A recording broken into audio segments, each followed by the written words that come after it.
He says something took over him after trying reality shifting, and honestly, this one gets really unsettling. The title is, I feel like something has taken over me after trying reality surfing, and I need help. A few days ago, I was researching some things about quantum physics and our reality after going into a deep rabbit hole about the afterlife, multiple universes, energy, consciousness, etc. I came across a topic about something called reality surfing or shifting, and I was immediately interested in the concept of changing and shifting my consciousness to an alternative desired timeline or reality than this one. I did some research and found some audio tapes, which were supposed to help me change my current timeline into my desired timeline, which would be in a different reality.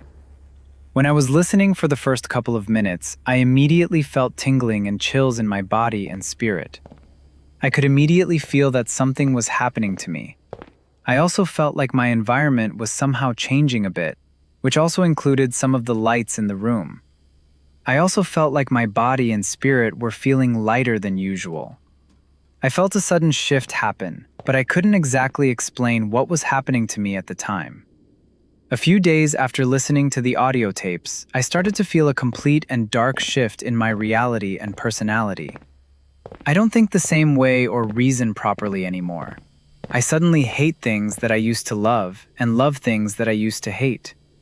This is very scary for me, and it almost feels as if another person or entity has taken control over my body and has tried to make me do things it wants. It feels so incredibly real and very terrifying. I have tried praying to my God and have already renounced the tapes that I listened to, but I am scared that I've gotten myself into some deep and crazy mess that's going to be hard to get out of. I am certain that this isn't any mental illness or psychiatric condition, because this happened immediately after watching the video about reality shifting. Suddenly, my way of thinking, my mind, and my personality started to shift into something that I absolutely don't want and that I despise. This story really made me think because, regardless of what actually happened, this person's fear feels completely real. What stands out to me the most is that everything started after they went deeply into this whole reality-shifting topic and began paying attention to every sensation, every thought, and every little change around them. Sometimes, when we expect something extraordinary to happen, any unusual feeling can suddenly seem much more significant than it really is. But the part about no longer recognizing yourself, changing the things you love and hate, and feeling as if something else is in control is genuinely disturbing. If I were in their position, I would completely stop listening to those audios and try to understand what was actually happening before assuming that an entity had taken over. At the same time, I can understand why they connected everything to the tapes. If all of these changes started right after an experience that was supposed to alter your reality, it would probably be very difficult not to wonder whether the two things were connected. So now I want to know what you think. Do you think this was fear and psychological suggestion affecting the way they experienced everything? Or do you think they actually messed with something they shouldn't have? This person says they've always felt like someone was watching them. But one morning, when they were still a kid, they actually saw something in the room, and then it spoke. The title is, Am I Going Insane? Am I going insane? Hello? I was always feeling if somebody watching me completely everywhere. But this time I'm not just aware. Okay, let me tell story by the way. Once it was like 7 a.m. and I already woke up, so I just lay on my bed. I was kid then. My parents get out of home. They go to work. So I just looked on shelf in front of me and in dark saw some figure like it seriously looked like ghost. And to plus everything, I really saw some distorted eyes like.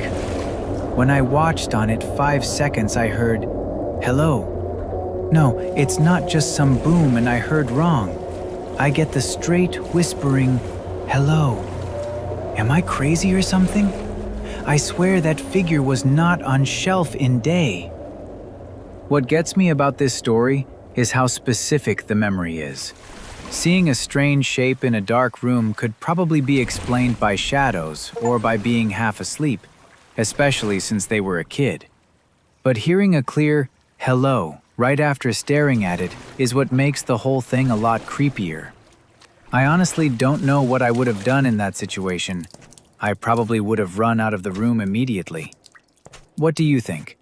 Was it just a child's mind playing tricks in the dark? Or do you think something was actually there? The story goes like this. My aunt once told me this story when she came to invite us to a housewarming party at their new home. She told me that when they were moving to the new house, they had planned to stop at a restaurant on the way, eat something, and then go straight home and sleep. That's exactly what happened. They reached the restaurant around 10 p.m. and left at around 11 p.m. On the way, they had to take a highway, but there was construction work going on, so traffic was moving very slowly. They decided to take a shortcut.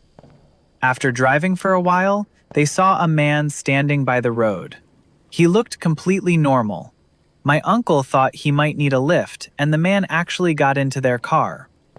After sitting in the car, the man suddenly said, "Now I'll stay with you." My uncle found the comment strange, but assumed the man was joking. After driving for a little while, my uncle and aunt looked toward the back seat. The man was gone. There was no way they could understand where he had gone. When they finally reached their new house, their 16-year-old daughter told them that a man had come to the house and told her, "Tell your mom and dad thank you for giving me a lift." My aunt and uncle were terrified. They asked her what the man looked like. When she described him, they realized it was the exact same man they had picked up on the road. That's when my uncle and aunt remembered what he had said. "Now I'll stay with you." They started wondering if they had actually given a lift to a ghost. A little later, their daughter went into her room. Suddenly, she came running out screaming. She said the same man was sitting inside her room. My uncle and aunt immediately went to check, but there was nobody there. They had no idea what was happening. Later, their daughter went to the refrigerator to get some water. When she came back, she screamed again. She said the man was sitting inside the refrigerator. This time, she described him as laughing horribly, with long teeth visible while he laughed. He also had an injury on his head, with blood coming from it.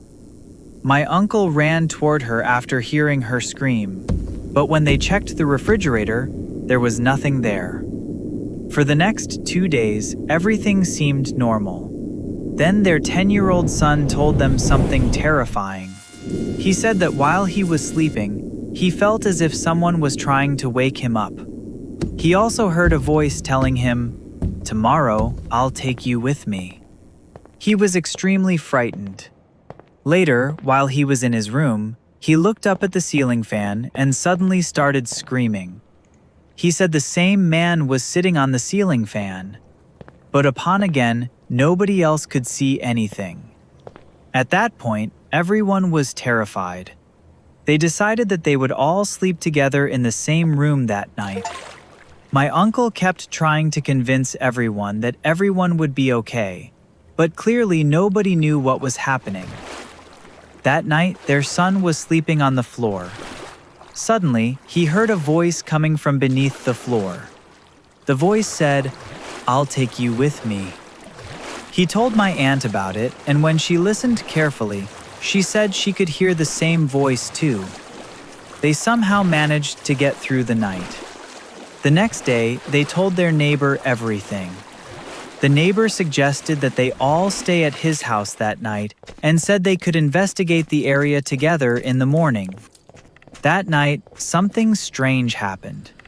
Everyone had the same dream. In the dream, they saw the same man standing on the road where they had originally met him. He was pointing toward a forest and mumbling something. None of them could understand what he was saying. The next morning, my aunt, uncle, and their neighbor went back to the road.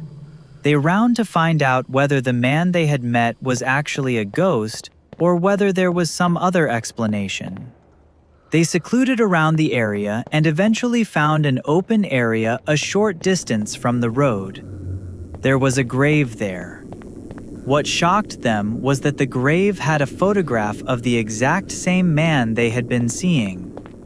They were completely stunned. The neighboring suggested that perhaps the spirit was disturbing them for some reason, and that they could try apologizing to him and showing him some respect. So they cleaned the grave and left flowers there. According to my aunt, after that day, everything became normal. They never saw the law again.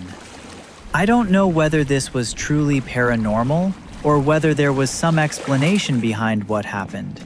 But the fact that everyone supposedly saw the same man and later found a grave with his photograph is the part of the story that still gives me chills. What do you guys think? For me, the creepiest part is the man saying, "Now I'll stay with you." At first, it sounds like just a weird joke, but after everything that happens later, that sentence becomes so much darker. And then the children start seeing him too, which makes the whole thing even more disturbing. I don't know if I believe every single detail literally, but I can definitely understand why this story stayed with the family. Would you have gone back to that grave, or would you have stayed as far away from it as possible? Fourth story. The story goes like this. Sharing my experience learning from a patient case in Kulon Progo, cleansing a house tainted by occult wealth ritual and expelling a curse. In 2019, I encountered a case in Kulon Progo that remains vivid in my memory. A patient asked for help to cleanse their home from a heavy, unsettling disturbance. They explained that their family often fell ill without medical cause. The atmosphere inside the house was unbearably hot, and every midnight, a foul stench would fill the air. At first, they believed it was just a haunting, but when I arrived, the reality was far darker than expected. The moment I stepped inside, a chilling cold pierced my chest. As I focused my senses, I perceived a towering shadow figure with glowing red eyes lurking in the corner. This was no ordinary spirit. It was a manifestation of dark energy, deliberately planted through an occult wealth ritual and betrayal from the past. Recognizing the threat, I prepared my spiritual cleansing tools and lit incense meant to repel evil. Throughout the ritual, I recited the Ayat Kursi, followed by Surah al-Falaq and An-Nas repeatedly to sever the spiritual bindings. The entity resisted fiercely, shaking the air around us, until it finally dissolved and vanished into the smoke. Once the dark energy was fully lifted, I sealed the house with the protective prayer, Bismillahilladhi la yadurru ma'asmihi shay'un fil ardi, wala fis sama'i, wa huwa as-sami'ul alim. I reinforced every corner so the entity could never return. The patient immediately felt relief. The atmosphere turned calm and light. This experience stands as a powerful reminder shortcuts through occult wealth rituals always demand a price far greater than imagined. What I find most interesting is that the cleansing was completely rooted in this person's faith. The prayers, the incense, the protective ritual, whether you believe in the supernatural or not, the family clearly felt a real sense of relief afterward. Sometimes I wonder how much belief itself can change the way people experience a place. Do you think the ritual actually removed something? Or do you think feeling protected was what changed everything?